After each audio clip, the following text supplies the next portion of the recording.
ఎవరిని వేసావు నువ్వు ఈవోని? వెంకటేశ్వర స్వామి దగ్గర హిందూ సాంప్రదాయ ప్రకారం ఇంట్లో ఎవరైనా చనిపోతే 1 year వెళ్ళం, అది అపచారం.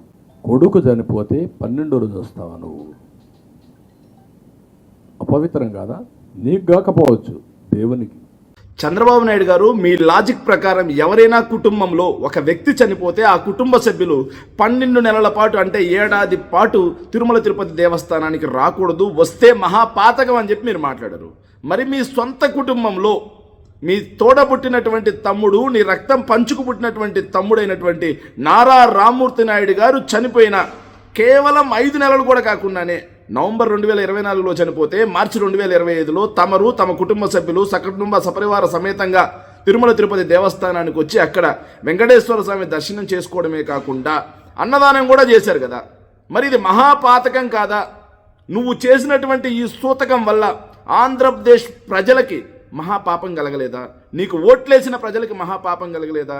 నువ్వు చేసినటువంటి ఈ మహాపాతకం పుణ్యమే కదా తిరుమల తిరుపతి వెంకటేశ్వర స్వామి యొక్క క్యూ లైన్లలో భక్తులు తొక్కిసలాట్లు చనిపోయింది, సింహాచలంలో గోడగూలు చనిపోయింది, కాశీబుగ్గలో 9 మంది భక్తులు నీ వల్లే, నువ్వు చేసిన మహాపాతకం వల్లే కదా బలైపోయింది. ఇది కాకుండా నువ్వు చేసినటువంటి మహాపాతకం వల్ల రాష్ట్రం అడుక్కు తినే స్థితిలో ఈరోజు అప్పుల్లో నెంబర్ 1లో ఉంది, ఉద్యోగాలు లేక నిరుద్యోగ స్థితిలో నెంబర్ 1లో ఉంది, అభివృద్ధి లేక మన రాష్ట్రం ఈరోజు నువ్వు చేసినటువంటి మహాపాతకం వల్ల దేశంలో 22వ స్థానంలో అయిపోయింది. అయినా సరే సిగ్గు లేకుండా జంతు కొవ్వు, పంది కొవ్వు, ఫిష్ ఆయిల్, గొడ్డు మాంసం అని చెప్పి తప్పుడు మాటలు మాట్లాడి జగన్మోహన్ రెడ్డి గారి మీద నింద వేయడం కోసం రిజెక్ట్ చేసినటువంటి కల్తీ నెయ్యిని తీసుకొచ్చి లడ్డూలు తయారు చేసినటువంటి మహాపాతకం మీ ప్రభుత్వంలోనే జరిగింది. మరి ఇన్ని మహాపాతకాలు చేసినటువంటి చంద్రబాబు నాయుడు గారు, నువ్వు కర్మ అనే ఒక సిద్ధాంతం నుంచి తప్పించుకునే పరిస్థితి లేదు.